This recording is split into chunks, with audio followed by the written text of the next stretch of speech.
Hello student, I am Anupal. Relation chapters के मैंने आपको 2 लेक्चर्स प्रोवाइड करा दिए हैं। आज ये हमारा ना 3rd लेक्चर है। देखिए कुछ और डिस्कस करते हैं इसमें। देखिए नेक्स्ट डेफिनेशन हमारा क्या है, इक्विवेलेंस क्लासेस। आपको मैंने पिछले लेक्चर में इक्विवेलेंस रिलेशंस के बारे में डिस्कस किया था। ऐसा रिलेशन इक्विवेलेंस किसको कहते हैं जो रिफ्लेक्सिव, सिमेट्रिक और ट्रांसिटिव हो। आज हमारा ये डेफिनेशन किसका है, इक्विवेलेंस क्लासेस का। देखिए क्या लिखा है हमने, एन इक्विवेलेंस रिलेशन। एक इक्विवेलेंस रिलेशन, इक्विवेलेंस रिलेशन का मतलब वो रिफ्लेक्सिव, सिमेट्रिक और ट्रांसिटिव होगा, जिसको आपने डिफाइन कर रखा किसी सेट ए पर। Partition the set A into pair wise disjoint subset. Equivalence classes का कॉन्सेप्ट क्या है, एक इक्विवेलेंस रिलेशन है जो डिफाइंड है किसी सेट पर। ये इक्विवेलेंस रिलेशन उस सेट को डिसजॉइंट सबसेट में क्या कर देता है, उसका पार्टीशंस कर देता है। यही जो हमारे सबसेट्स होंगे उन्हीं को हम क्या कहेंगे यहाँ पर, इक्विवेलेंस क्लासेस, जो किसके द्वारा डिटरमाइन होगा, रिलेशन आर के द्वारा। ये मैंने आपको समझाने बताया है कि अगर स्मॉल ए हम कोई एक एलिमेंट कंसीडर करते हैं किसका, सेट का। ये सिंबल है, जैसे ब्रैकेट में हमने लिखा नहीं है ए, ये किसको रिप्रेजेंट करता है, इक्विवेलेंस क्लास को। ठीक है ना। तो ये एक एलिमेंट लिया हमने, एक पार्टिकुलर एलिमेंट स्मॉल ए जो सेट ए को बिलोंग करता है, उसका हम क्या बना रहे हैं, ये इक्विवेलेंस क्लास। तो देखिए इस सेट में क्या आ रहा है, एक x एलिमेंट, ये भी सेट ए को बिलोंग कर रहा है, तो एक ऑर्डर्ड पेयर एलिमेंट हमारा आ रहा है x, a। ये जो पार्टिकुलर एलिमेंट है वो फिक्स रहेगा और x की जगह हमारे एलिमेंट चेंज होते रहेंगे, x का प्लेस चेंज होता रहेगा। तो इस तरह का ये जो सेट आया, इसको हम क्या कहेंगे यहाँ पर, इक्विवेलेंस क्लासेस। तो अब इन इक्विवेलेंस क्लासेस का अगर आपने कलेक्शन बनाया, ठीक है, जितने भी इक्विवेलेंस क्लासेस बन रहे हैं उसका हम उन सभी का हमने क्या कंसीडर किया है, कलेक्शन। तो वो क्या बनाएगा, आपका पार्टीशन बनाएगा किसी सेट ए का। तो ये डेफिनेशन थी इक्विवेलेंस क्लासेस के।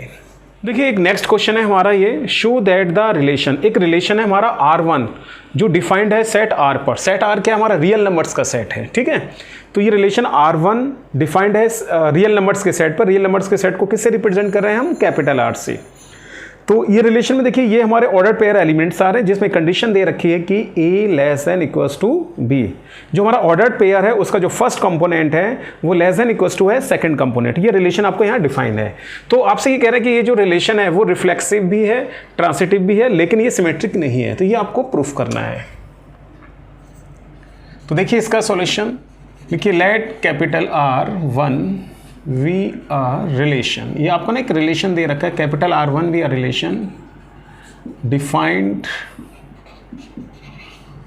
On the set of real numbers, जिसको हमने डिफाइन कर रखा है किस पर, सेट ऑफ रियल नंबर्स पर। ठीक है, सच दैट, देखिए ये रिलेशन R1 आपको ना डिफाइन कर रखा है a, v ऑर्डर पेयर में एलिमेंट आ रहे हैं, such that a less than equals to, इसमें ऑर्डर पेयर एलिमेंट सारे वो हम क्या है, हमारे रियल नंबर से। चलिए लिख दीजिए a, v किसको बिलोंग करता है, रियल नंबर्स को। इसको ना रिफ्लेक्सिव, ट्रांसिटिव प्रूफ करना, लेकिन ये सिमेट्रिक नहीं है। तो देखिए चेक करते हैं। पहले हम आते हैं रिफ्लेक्सिव। रिफ्लेक्सिव के लिए क्या कंडीशन होती है, आप एक सिंगल एलिमेंट लेंगे, वो एलिमेंट इटसेल्फ रिलेटेड हो। तो देखिए आपने सपोज एक रियल नंबर a कंसीडर किया, r क्या है, सेट ऑफ रियल नंबर्स। तो यहाँ से इस कंडीशन को देखिए, any number less than equals to itself, ये कंडीशन हमारी होल्ड होती है। देखिए हमने कोई एक एलिमेंट स्मॉल a कंसीडर किया, कोई रियल नंबर है, तो आप जानते हैं कि any number less than equals to itself होता है। तो आप इसको इस तरह से लिख सकते हैं, a बिलोंग्स टू R1। ठीक ना। तो यही किसकी कंडीशन होती है, रिफ्लेक्सिव की। तो आप लिख सकते हैं सो R1 इज रिफ्लेक्सिव। ठीक है ना, ये रिफ्लेक्सिव है। दूसरा हम चेक करते हैं सिमेट्रिक।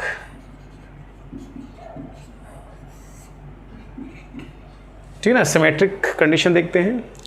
देखिए रिलेशन के अकॉर्डिंग, देखिए आप एक ऑर्डर्ड पेयर ले रहे हैं, कोई 2 रियल नंबर्स हम कंसीडर कर रहे हैं। तो first real number less than equals to आ रहा है किससे, b से। तो इसमें आप इसको ना इस तरह देख लीजिए, कोई भी 2 नंबर्स ले लीजिए आप। जैसे सपोज आपने क्या कंसीडर किया, 3, 4, ये बिलोंग करता है R1 को, इस रिलेशन को बिलोंग करता है। तो देखिए इस कंडीशन से क्या आएगा आपका, देखिए a, b, a के प्लेस पर 3 है, b के प्लेस पर 4 है, तो 3 लेस देन 4, ये कंडीशन तो होल्ड हो रही है। ठीक है, लेकिन वर्ड क्या आप ये लिख सकते हैं 4 लेस देन इक्वल्स टू 3? ये कंडीशन होल्ड नहीं होगी। 3 यहाँ पर आपका लेस देन इक्वल्स टू तो 4 पॉसिबल है, लेकिन 4 less than equals to 3 possible नहीं है। तो आप देख रहे हैं 10 आप 3,4 बिलोंग्स टू R1, लेकिन आप यहाँ देख रहे हैं 4,3 इस R1 को बिलोंग नहीं करेगा। सो R1 इज नॉट सिमेट्रिक, ठीक ना, इसलिए ये रिलेशन आपका सिमेट्रिक पॉसिबल नहीं है। रिफ्लेक्सिव सिमेट्रिक, अब हम ट्रांजिटिव प्रूफ करते हैं इसको। तो आपने देखा इस क्वेश्चन में रिफ्लेक्सिव भी है सिमेट्रिक और रिफ्लेक्सिव है लेकिन सिमेट्रिक नहीं है। ट्रांजिटिव चेक करते हैं। ट्रांजिटिव की हमने कंडीशन क्या बताई थी? एनी 3 एलिमेंट्स आप कंसीडर करेंगे किसी सेट के। तो देखिए let for every 3 elements consider के A B C, ये सब क्या हमारे रियल नंबर्स, और सच दैट इसको हम इस प्रकार कंसीडर कर रहे हैं A, B belongs to R1 and V, C belongs to R1, ठीक है। इसका यूज करा जाए A, B belongs to R1, तो कंडीशन क्या आ रही है? ये कंडीशन आ रही है A लेस देन V। इसी तरह से V, C से कंपेयर करिए। देखिए फर्स्ट कंपोनेंट क्या आ रहा हमारा? V less than equals to C। अब इन दोनों को ना आप कंबाइन कर दीजिए, A less than equals to B, B less than equals to C। अब आप देखिए A less than equals to B, B less than equals to C, तो फर्स्ट और थर्ड में क्या रिलेशन होगा? A less than equals to C। देखिए जब A less than equals to C आ गया तो आप इसको ऐसे लिख सकते हैं A, C belongs to R1, ठीक है। तो ट्रांजिटिव में वही यही तो था, A, B सपोज बिलोंग करता है R1 को एंड V, C ये भी बिलोंग करता है R1 को, तो कंडीशन क्या बनेगा? A, C ये भी बिलोंग करेगा R1 को। तो यही कंडीशन थी हमारे पास किसकी? ट्रांजिटिव। ट्रांजिटिव में क्या है? आपने एक पेयर ये लिया, एक पेयर ये लिया, तो फर्स्ट और थर्ड में क्या आना चाहिए? रिलेशन आना चाहिए। फर्स्ट थर्ड में रिलेशन आ रहा है, तो आप लिख सकते हैं सो R1 इज ट्रांजिटिव, ठीक है ना। तो ये रिलेशन कैसे होगा? ट्रांजिटिव। देखिए नेक्स्ट क्वेश्चन हमारा ये है, शो दैट द रिलेशन, एक रिलेशन है R1 जिसको हमने डिफाइन कर रखा है रियल नंबर्स के सेट पर। R आपको गिवन है किसका सेट है? रियल नंबर्स का। ये रिलेशन आपको किस प्रकार डिफाइंड है? R1 इसमें हमारे पास ऑर्डर्ड पेयर में एलिमेंट आ रहे हैं जो इस कंडीशन को सेटिस्फाई कर रहे हैं। कंडीशन क्या है कि first component less than equals to है सेकंड एलिमेंट के स्क्वायर के। तो इस रिलेशन को क्या प्रूफ करना है आपको? ये रिलेशन ना neither reflexive nor symmetric nor transitive, ये जो हमारा रिलेशन है ना वो रिफ्लेक्सिव होगा, ना सिमेट्रिक होगा, ना ट्रांजिटिव होगा, ये आपको प्रूफ करना है। तो लिखिए late capital R1 with the relation defined on the set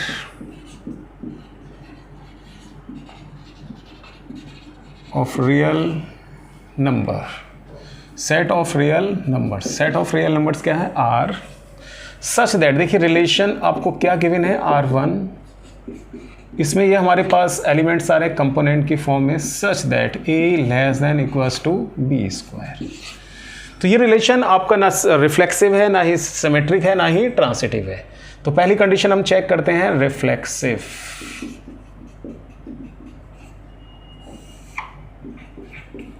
ठीक है ना। रिफ्लेक्सिव में क्या होता है? एक सिंगल एलिमेंट हम लेंगे, वो single element it self related हो।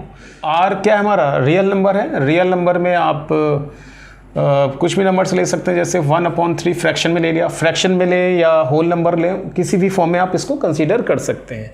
तो 1/3 बिलोंग्स टू ये रियल नंबर, ठीक है ना। ले रहे हैं तो देखिए इस कंडीशन को अप्लाई करिए, 1/3 लेस देन 1/3 का whole square, 1/3 less than equals to क्या जाएगा? 1/9। देखिए क्या ये पॉसिबल है? 1/3 तो 1/9 से लेस नहीं हो सकता है, नॉट इक्वल्स टू। यहाँ से कंडीशन हमारी ये होगी कि 1/3 ये इस रिलेशन को रिलेट नहीं करेगा। तो आप लिख सकते हैं सो R1 इज नॉट रिफ्लेक्सिव। तो ये जो रिलेशन है वो रिफ्लेक्सिव नहीं होगा आपका, ठीक है ना। अब अगला चेक करते हैं हम, देखिए रिफ्लेक्सिव के बाद सिमेट्रिक। देखिए ऐसे लिख सकते हैं -1, 3 बिलोंग्स टू रियल नंबर्स, ठीक है ना। तो आप ना ये कंडीशंस लेकर चल रहे हैं such that -3 comma belongs to R1, ठीक है। इस कंडीशन का यूज़ करिए A comma B, A comma B, A और ये B, इसका यूज़ करेंगे -1 लेस देन 3 का स्क्वायर, ठीक है। -1 लेस देन 3 का स्क्वायर क्या आ रहा है 9। तो ये तो इनइक्वलिटी आपका होल्ड हो रहा है। तो लेकिन सिमेट्रिक में आपको क्या प्रूफ करना पड़ता है, आप ना A R B लेकर चलते हैं तो B R A आना चाहिए, ठीक है ना। तो देखिए ये क्या है हमारा A R V। तो अब आप ना इसको लेकर चलिए, नाउ 3 - 1 बिलोंग्स टू R1, ठीक है ना। A कॉमा B, देखिए A और B इससे कंपेयर करिए, 3 लेस देन -1 का होल स्क्वायर, तो 3 लेस देन इक्वल्स टू क्या आ जाएगा 1। क्या ये पॉसिबल हो सकता है? 3 तो 1 से लेस नहीं होता है भाई, तो ये नॉट इक्वल्स टू। तो देखिए यहाँ से ये कंडीशन आई है आपके पास कि 3, ठीक है, कि -1, 3 बिलोंग्स टू R1। तो यहाँ से इम्प्लाई होता है 3, -1 does not belongs to R1। तो इसलिए सो हम लिख सकते हैं R1 इज नॉट सिमेट्रिक, ठीक है ना। इसलिए ये रिलेशन आपका सिमेट्रिक नहीं है। इसको ना ट्रांसिटिव और चेक करते हैं। देखिए ट्रांसिटिव के लिए आप ये कंडीशन ले लीजिए, 2 - 3 belongs to R1 and -3, 1 belongs to R1। ये सब क्या हमारे रियल नंबर्स हैं, 2 - 3 + 1। देखिए मैंने ट्रांसिटिव में आपको कंडीशन बताया था कि A R B लेकर चलिए B R C। तो कंडीशन किस में आना चाहिए आपका, A R C में, फर्स्ट एंड थर्ड में। देखिए इसके और चलिए A कॉमा B। तो आप देख रहे हैं कंडीशन यहाँ से 2 लेस देन -3 का स्क्वायर, -3 लेस देन 1 का स्क्वायर। इस इक्वेशन फर्स्ट के अकॉर्डिंग इसको हम रिलेट कर रहे हैं। तो देखिए 2 less than 9 and -3 less than 1। आप इन दोनों को अगर कंबाइन भी करते हैं तो क्या ये पॉसिबल हो सकता है कि 2 लेस देन 1? ये पॉसिबल नहीं है। 2 तो आपका 2 जो हमारा नंबर है, रियल नंबर है, वो 1 से हमेशा क्या आएगा, ग्रेटर आएगा। तो देखिए यहाँ से कंडीशन ये हुआ कि 2, 1 does not relate to R1, R1 को रिलेट नहीं करेगा, ठीक है ना। तो देखिए आपको मैंने बताया था ट्रांसिटिव में 2 - 3 belongs to R1 and -3, 1 belongs to R1। तो कंडीशन ये आ रही है कि 2, 1 does not belongs to R1। तो हम लिख सकते हैं so it is not transitive. तो ये आपका ट्रांसिटिव भी नहीं है। तो ये relation neither reflexive nor symmetric nor transitive. Next question है, आपको यहाँ प्रूफ करना है, शो दैट द रिलेशन, आपको एक रिलेशन कैपिटल R दे रखा है। ये रिलेशन कैपिटल R किस पर डिफाइंड है, सेट A पर डिफाइंड है। इस सेट A में क्या, ये x बिलोंग्स टू Z और इसका लिमिट क्या दे रखा है, 0 से लेकर 12 तक। x की जो वैल्यू है 0 से 12 के बीच में, उन सभी नंबर्स को लिया गया है यहाँ पर। गिवन y, z हमारा इंटीजर है, गिवन y, रिलेशन क्या दे रखा है आपको कि इसमें एक ऑर्डर्ड पेयर है, इन दोनों का अगर हम मॉडुलस फाइंड आउट करते हैं तो मल्टीपल है किसका, 4 का। तो इस रिलेशन को आपको इस सेट पर क्या प्रूफ करना है, इक्विवेलेंस। तो हमने आपको समझाया था कि कोई भी रिलेशन इक्विवेलेंस होगा उसके लिए 3 कंडीशन है, पहला रिफ्लेक्सिव, सिमेट्रिक एंड ट्रांसिटिव। तो पहले तो इस रिलेशन को फर्स्टली आपको क्या प्रूफ करना पड़ेगा कि ये इक्विवेलेंस रिलेशन है। Find the set of all elements related to 1। अब फिर आपको ना एक इक्विवेलेंस क्लास फाइंड आउट करना है। इक्विवेलेंस क्लास फाइंड आउट किसके लिए करना है, 1 के लिए। इक्विवेलेंस क्लास जस्ट अभी मैंने आपको डिफाइन किया उस डेफिनेशन को, उसको आप पढ़िएगा।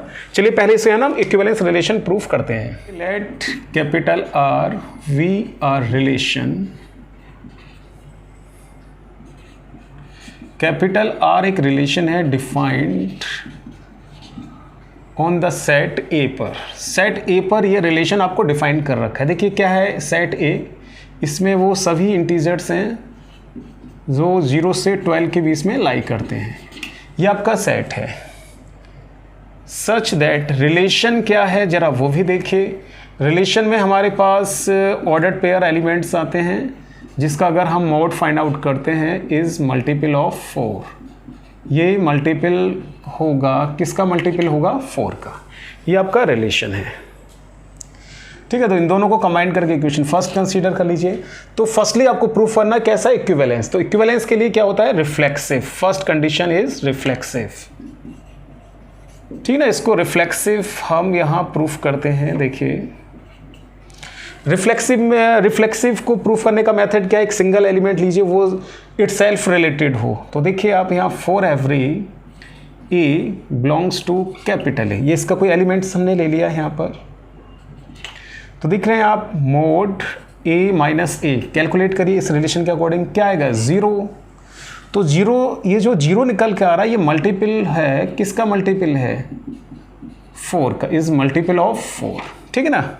इस 0 आ रहा है, 0 भी देखिए इस सेट ए को बिलोंग कर रहा है, तो मल्टीपल आ गया किसका? 4 का। तो आप यहाँ कह सकते हैं कि A comma A relate to itself. तो आप कह सकते हैं कि रिलेशन आर कैसा है आपका? रिफ्लेक्सिव, ठीक ना। रिफ्लेक्सिव तो आपने ये प्रूफ कर दिया। रिफ्लेक्सिव के बाद देखिए symmetric.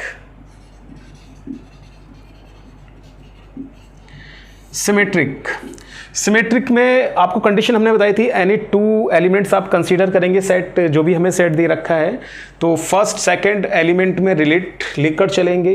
First related to be, तो आपको क्या प्रूफ करना पड़ेगा? B related to A. तो देखिए for every A comma B belongs to A such that, आप ना ये कंडीशन मानकर चल रहे हैं,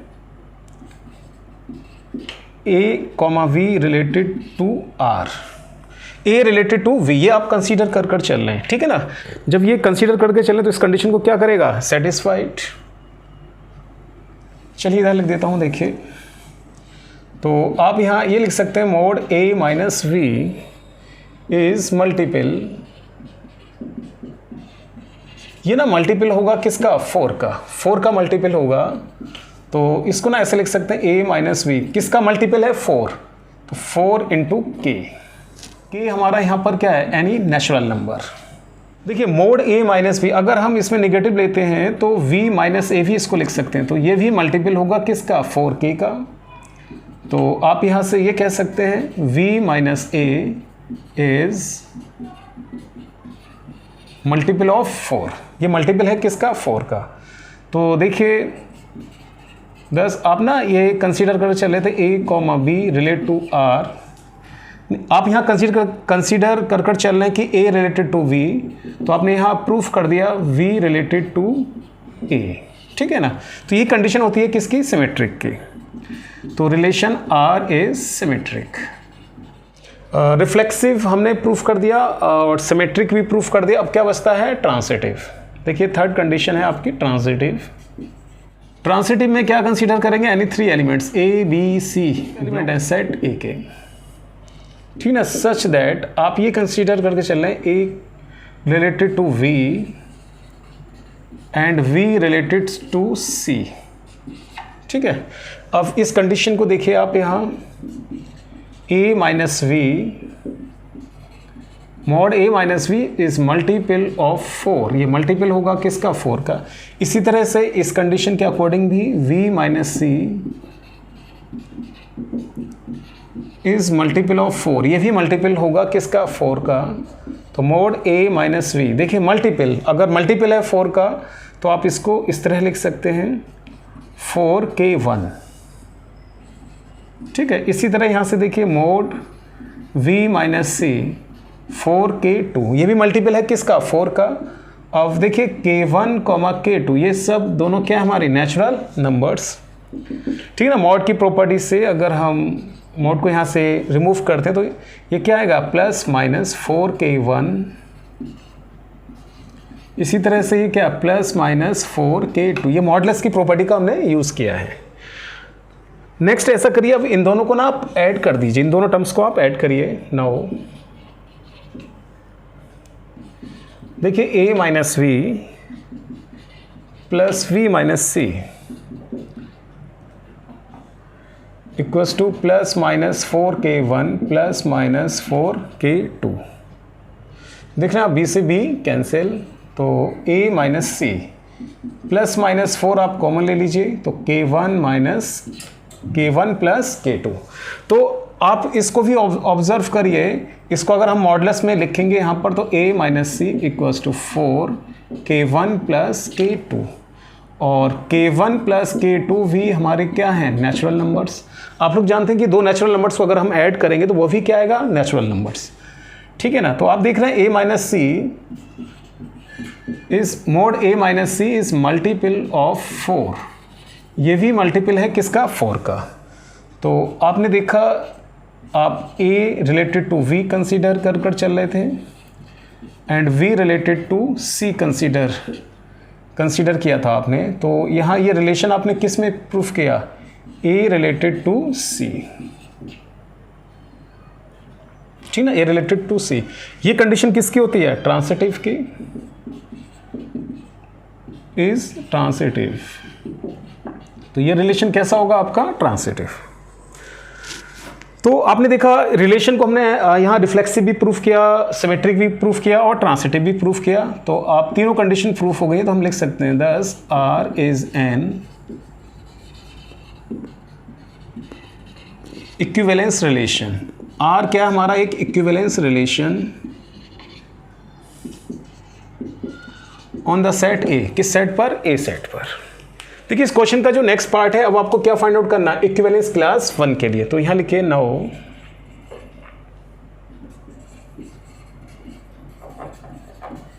टू कैलकुलेट, इसके लिए इक्विवेलेंस क्लास आपको कंसीडर करना है। तो इक्विवेलेंस क्लास अभी जस्ट मैंने डेफिनेशन आपको डिफाइन किया था, लेट x, सपोज एक एलिमेंट हमने कंसीडर कर लिया जो किसको बिलोंग करता है, a को, वी एनी एलिमेंट, ठीक ना, ये कोई हमारा एलिमेंट है सच दैट इक्विवेलेंस क्लासेस की डेफिनेशन लिख रहे हैं हम, x, 1, ठीक ना, किसको बिलोंग करेगा, r को। देखिए जब ये r को बिलोंग करेगा तो इस कंडीशन को क्या करेगा, सेटिस्फाई करेगा। तो लिखिए यहाँ से a, b, a के प्लेस पर x है, b के प्लेस पर 1 है, तो mode x minus 1 is multiple of 4, ये मल्टीपल होगा किसका, 4 का। मल्टीपल ऑफ 4 लिखिए आप, 0, 4, 8, 12, ये हमने मल्टीपल लिख दिया किसका, 4 का। देखिए ये सभी क्या हमारे पॉजिटिव नंबर हैं, तो मोड x माइनस 1 इसकी वैल्यू 0 क्या रहेगा, x माइनस 1, 0, 4, 8, 12, ठीक है। आगे देखिए इस 1 को अगर हम इधर लेकर इन सभी नंबर्स में ऐड करते हैं, देखिए फर्स्ट नंबर में 0 प्लस 1, 4 प्लस 1, 8 प्लस 1, 12 प्लस 1, तो x इक्वल्स टू 1, 5, 9 एंड 13। लेकिन आप देख रहे हैं सेट A में, देखिए आप ये जो इसका आपको x जो भी एलिमेंट है उसका जो रेंज दे रखा है वो 0 से लेकर 12, ये क्या रहा है 13, तो इसलिए आप यहाँ x इक्वल्स टू क्या लेंगे, 1, 5, 9 एस 13 जो एलिमेंट है वो सेट A को बिलोंग नहीं कर रहा है, ठीक है ना, इसलिए हम 13 को यहाँ कंसीडर नहीं करेंगे। तो देखिए 10 इक्विवेलेंस क्लासेस किसके लिए, 1 के लिए, वो एक सबसेट निकल के आ रहा है। देखिए क्या क्या निकल के आ रहे हैं आपके, 1, 5 एंड 9, ये एलिमेंट्स आए आपके। सो स्टूडेंट, आज के इस लेक्चर में मैंने आपको इक्विवेलेंस क्लासेस क्या था वो डेफिनेशन डिफाइन कर दी उस पर, और हमने कुछ रिलेशंस के ऊपर क्वेश्चन को डिस्कस किया है। तो अगर आप लोगों को मेरा ये लेक्चर पसंद आया है तो प्लीज़ इसको शेयर, लाइक और इस पर कमेंट करिएगा। अगर आप लोगों ने मेरा चैनल सब्सक्राइब नहीं किया तो प्लीज़ मेरे चैनल को आप सब्सक्राइब कर लीजिएगा, जिससे ना आपको लेटेस्ट वीडियो मैं अपलोड करता रहूँगा वो टाइम टू टाइम आपको अवेलेबल रहेंगे। Thank you.